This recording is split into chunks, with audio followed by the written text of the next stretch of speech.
अस्सलाम वालेकुम स्टूडेंट्स। आप लोग देख रहे हैं एम नज़ीर चैनल और आज हम लोगों ने फर्स्ट ईयर का सेकंड टॉपिक जो है वो स्टार्ट करना है which is from chapter number 1 introduction of biology and major fields of biology. ठीक है, पहले हम लोगों ने बायोलॉजी का इंट्रोडक्शन पढ़ा था इससे पहले लेक्चर में, और आज जो है हम उसकी मेजर फील्ड्स के बारे में पढ़ेंगे।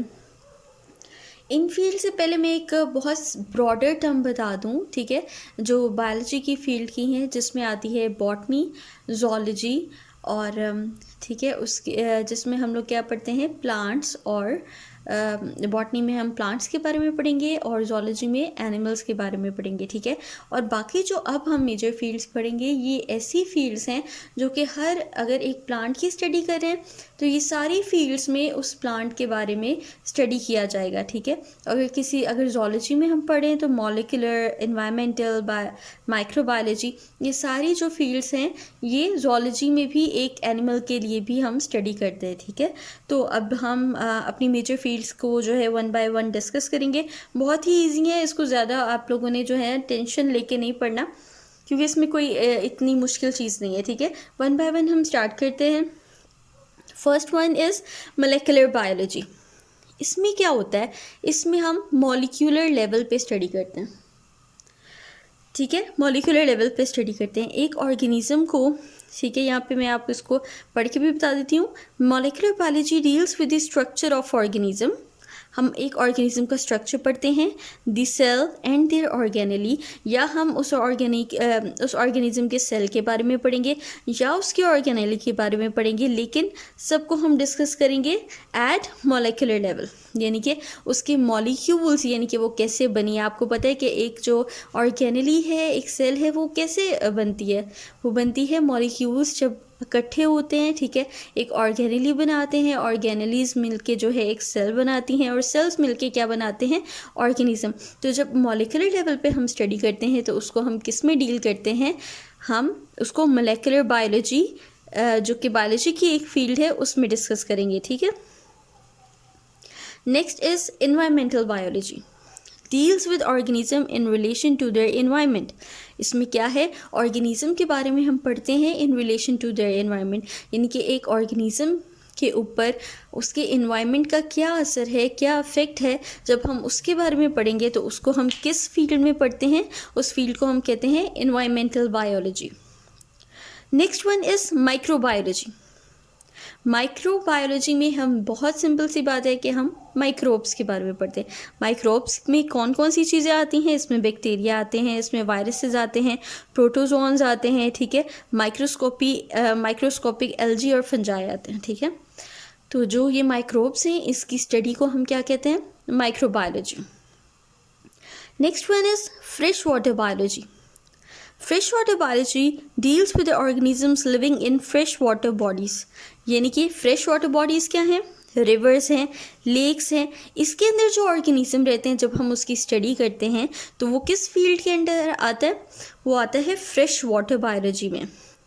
अच्छा, यहाँ पे एक और चीज़ है जो आप कंफ्यूज हो सकते हैं, या हो सकता है आप इस चीज़ को अच्छे से अंडरस्टैंड ना करें, तो मैं आपको बता दूँ कि इसमें सिर्फ फ्रेश वाटर बॉडीज़ में रहने वाले ऑर्गेनिज्म ही नहीं, बल्कि ऐसे फिज़िकल और ऐसे केमिकल पैरामीटर्स जो कि फ्रेश वाटर बॉडीज़ के होते हैं, उसके बारे में भी पढ़ते हैं। यानी कि अब आपको यहाँ पे बता दूँ कि ये पैरामीटर्स क्या होते हैं। यानी कि अगर एक फ्रेश वाटर बॉडी का, यानी कि एक रिवर या एक लेक का वाटर टेम्परेचर क्या है, एक ऑर्गेनिज्म कितनी डेप्थ में प्रेजेंट है, ठीक है, उस टेम्परेचर का या उस वाटर की सोल्यूट कंसनट्रेशन का उस ऑर्गेनिज्म पे क्या असर है, तो ये सारे फिजिकल और केमिकल पैरामीटर्स हम स्टडी करते हैं अंडर फ्रेश वाटर बायोलॉजी। ठीक है, next one is marine biology. ये बिल्कुल वैसे ही है फ्रेश वाटर बायोलॉजी जैसे, बस इसमें हम मरीन बायोलॉजी में क्या पढ़ते हैं, वो ऑर्गेनिज्म के बारे में पढ़ते हैं जो कि मरीन एनवायरनमेंट में रहते हैं, यानी कि ओशंस या सीज़ में रहते हैं, और इसमें भी हम फिज़िकल और केमिकल पैरामीटर्स इसके साथ पढ़ते हैं, जैसे हम लोग फ्रेश वाटर बायोलॉजी में पढ़ते हैं। वैसे ही सीज़ में और ओशंस में जो वाटर टेम्परेचर है, सोल्यूट कंसनट्रेशंस है, इस तरह के बहुत सारे पैरामीटर्स को डिस्कस करते हैं। तो ये किस फील्ड के अंदर आता है, ये आता है मेरीन बायोलॉजी में। Next one is parasitology. Parasitology में हम लोग पैरासाइट्स के बारे में बात करते हैं। अब पैरासाइट्स क्या हैं? पैरासाइट्स ऐसे ऑर्गेनिज्म होते हैं जो कि किसी दूसरे ऑर्गेनिज्म के ऊपर रहते हैं, यानी कि उनकी बॉडी को यूज़ करते हैं एज अ शेल्टर, उनसे फूड भी लेते हैं और इन टर्न क्या करते हैं, उनको उनके लिए हार्मफुल होते हैं। इसमें हम क्या स्टडी करते हैं? मोड ऑफ ट्रांसमिशन, यानी कि एक पैरासाइट एक होस्ट से दूसरे होस्ट में कैसे जाता है, उसकी लाइफ हिस्ट्री क्या है, यानी कि उसकी लाइफ में क्या क्या बॉडी चेंजेस आते हैं, उसके अलावा उसके कितने होस्ट हैं या वो कौन से होस्ट हैं जो वो यूज़ करता है अपनी लाइफ को गुजारने के लिए। ये सब हम किसके अंडर स्टडी करेंगे? ये हम सब पैरासाइटोलॉजी में स्टडी करेंगे। Next one is human biology.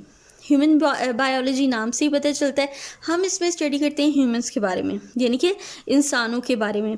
इसमें सब कुछ जो भी इंसान के साथ जुड़ा हुआ है वो सब हम डिस्कस करेंगे, जैसे कि स्ट्रक्चर, यानी कि बॉडी स्ट्रक्चर हो गया, फंक्शन हो गया, histology means tissue study, tissues को स्टडी करना, एनाटमी कहते हैं इंटरनल स्ट्रक्चर को स्टडी करना, मॉर्फोलॉजी कहते हैं एक्सटर्नल स्ट्रक्चर को स्टडी करना, एवोल्यूशन कि ह्यूमंस इवॉल्व कैसे हुए वो सारी स्टेजेस को डिस्कस करना, जेनेटिक्स उनकी कैसे मतलब हेरिडिटी को स्टडी करना, उनकी जेनेटिक्स को स्टडी करना, जीन्स को स्टडी करना, सेल बायोलॉजी उनकी सेल स्ट्रक्चर को स्टडी करना, एंड इकोलॉजिकल स्टडीज़ और उसके इन्वायरमेंट और जितनी भी उसकी जो है मतलब बिहेवियर्स और उनके एक्सटर्नल इन्वायरमेंट के साथ जो रिलेशंस हैं उन सब को डिस्कस करना।